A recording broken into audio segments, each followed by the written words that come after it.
তৃপ্ততাম অল্প দাও। আবার নম বিষ্ণু তৃপ্ততাম অল্প দাও। আবার নম রুদ্র।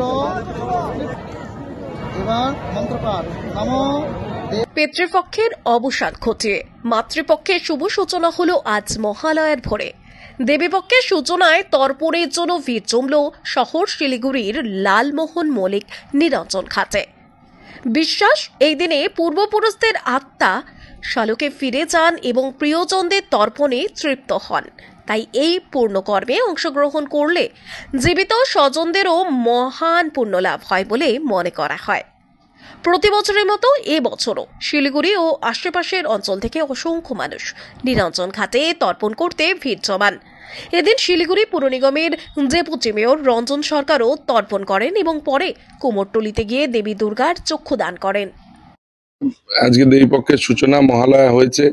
64টা জায়গায় আমরা পুর নিগমের পক্ষ থেকে মোড়ে মোড়ে আমরা বীরেন্দ্র কৃষ্ণ ভদ্রের সেই দরা জাওয়াজ এবং মায়ের আগমনী বার্তা সেটা আমরা শহরবাসী সবাই শুনেছি। সবাইকে অনেক অনেক শুভকামনা জানাই। এই মহানন্দা নদী এবং তার তটবর্তী এলাকা যেভাবে আজকে মানুষের ঢল নেমেছে, এটা কয়েক বছর আগে আপনারা জানেন যে ভাবাই যেত না।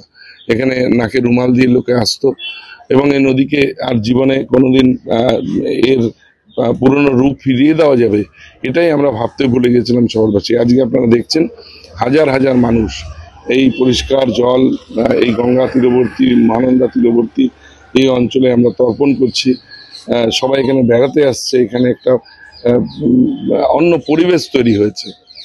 তো আজকের দিন দেবী পক্ষের সূচনা, সবার জন্য কল্যাণ হোক, সবার ভালো হোক।